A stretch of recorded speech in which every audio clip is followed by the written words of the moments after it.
les installations françaises par rapport aux nôtres. Mais pour chaque individu, évidemment, c'est pareil.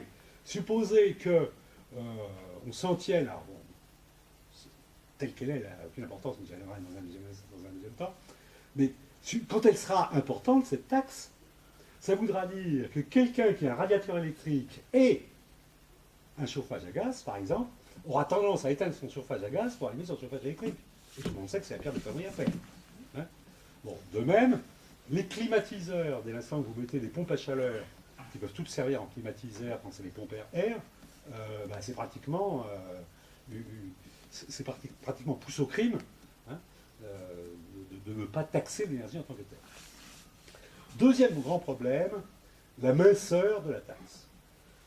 Cette taxe est, tout compris, parce que la TVA vient au-dessus, elle est de 5,4 centimes du litre d'essence.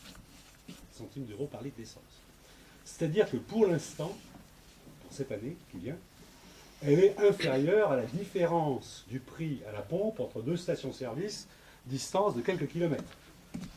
Donc déjà, il y a des gens qui font des détours inutiles pour aller chercher de l'essence moins chère. Vous ne sentirez pas la différence. Donc, elle n'a pratiquement aucune fonction incitative. Et comme en plus, elle a été présentée par Sarkozy comme un moyen de remplacer la suppression de la taxe professionnelle, vous voyez bien qu'elle n'est pas extrêmement populaire. C'est un transfert des entreprises vers les ménages. Donc, elle est ridicule. Alors, elle doit croître. Hein, elle doit arriver jusqu'à 120 euros la tonne. Bon, là, on est encore très loin. Hein. À 120 euros la tonne, là, elle est assez sérieusement dissuasive. C'est-à-dire que les gens feront attention. Ça nous amènera, par exemple, si le pétrole est à 80 euros, il nous amènera vers le pétrole à 100, 80 euros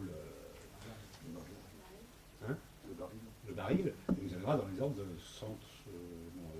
95 euros le baril. Bon. Donc, elle a un vrai effet, il n'y a pas de doute. Mais pour l'instant, elle n'en a aucun. Et troisièmement, alors là, c'est une critique plus propre aux écologistes, le vieux mot d'ordre, comment dire, diminuer la fiscalité sur le travail et augmenter la fiscalité sur la pollution ne peut absolument pas être respecté, d'abord parce que le volume est trop faible, et ensuite parce qu'on n'a pas pris les moyens de le faire. Alors, c'est pas tout à fait la même idée.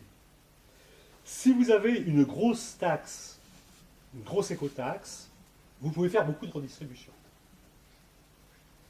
Si vous avez une toute petite taxe, vous ne pouvez pas faire beaucoup de redistribution. Ce n'est pas le simple fait de pouvoir le faire qui dit que vous allez le faire.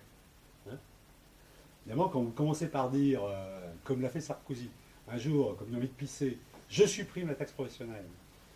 8 jours après, quand tout le monde dit, mais attendez, avec quoi vous la remplacez? Parce que pratiquement toutes les collectivités territoriales utilisent la taxe professionnelle. On ne peut plus faire de lycée, on ne peut plus rien faire. Bon. Ah, on va peut-être, oui, la taxe carbone là, qui traîne dans les tiroirs, on va la sortir maintenant. Donc tout le monde a compris, ça sert à payer la taxe professionnelle. Bon. Il a fallu qu'on gueule, et là je pense que, on l'a critiqué, mais la visite de Besset et Duflot à Sarkozy a joué dedans. Non, attendez. Tout va servir à la redistribution.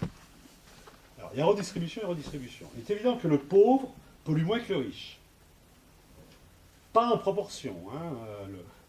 La quantité d'essence que vous consommez au fur et à mesure que votre revenu augmente n'augmente pas à la même vitesse que votre revenu. Hein, il y a des biens qui ne changent pas. Le sel, par exemple, que vous soyez riche ou pauvre, vous consommez la même quantité de sel. Vous n'allez pas vous saler à mort, vous savez que vous êtes plus riche. Hein. En revanche, évidemment, quand vous êtes riche, hein, vous prenez l'avion, vous roulez en 4x4, etc. Mais ça... Non, mais je le sais parce que c'est quelquefois utilisé dans les pays pauvres comme un moyen de mesurer la population. On mesure combien sous-souvent de sel, et ça vous donne la population dans les bidonvilles, par exemple. Hein. Donc, quand vous êtes riche, évidemment, vous allez rouler en 4x4, vous allez prendre l'avion, mais pas en proportion de l'augmentation de votre richesse. Cela dit, le calcul montre que, le calcul de l'ADEME, hein, montre que si vous redistribuez à tout le monde exactement la même somme, le plus pauvre, même avec cette minuscule taxe, gagne de l'ordre de 70 euros par an. C'est un cure-dent, hein, un paquet de cure-dents, disons. Hein, mais c'est quand même 70 euros. Pour l'impôt, c'est pas négligeable, 70 euros. Si on avait fait la taxe non pas à 16 mais à 32, ou 17 mais 32, vous voyez deux fois plus, vous voyez 140 euros. Hein. Autrement dit, il y a du grain à moudre. Alors nous, les Verts, on avait dit, mais faisons carrément un avoir fiscal progressif à l'envers. Vous faites, hein, de même que les impôts sont progressifs, vous faites exactement l'inverse, c'est-à-dire vous faites une redistribution dégressive sous forme d'avoir fiscal, tout le monde fait une déclaration d'impôt. Donc de toute façon, ce n'est pas un problème bureaucratique de plus, hein, en fonction de la déclaration d'impôt, et en fonction de votre revenu, si vous êtes dans la tranche 1, 2, 3, 4, 5, 6, 7, vous recevez tant, hein, d'avoir fiscal, et si vous n'avez payé aucun impôt, ben, vous envoie un chèque. Hein. Voilà ce qu'on proposait, que ce soit vraiment redistributif, mais on a fait un truc qui est un petit peu redistributif, tout simplement parce que les riches consomment plus et donc paient plus de taxes, de contributions énergie-climat, et les pauvres moins, mais si on redonne la même chose à tout le monde, le pauvre il gagne pendant que les riches y perdent. Bon, très peu. Enfin, c'est déjà ça. On peut faire infiniment mieux. Donc, trois critiques fondamentales qui fait qu'il y a bien sa taxe carbone et notre contribution énergie-climat, le fait qu'on voulait taxer toute l'énergie, le fait qu'on voulait que ce soit important et dissuasif, mais c'est pas le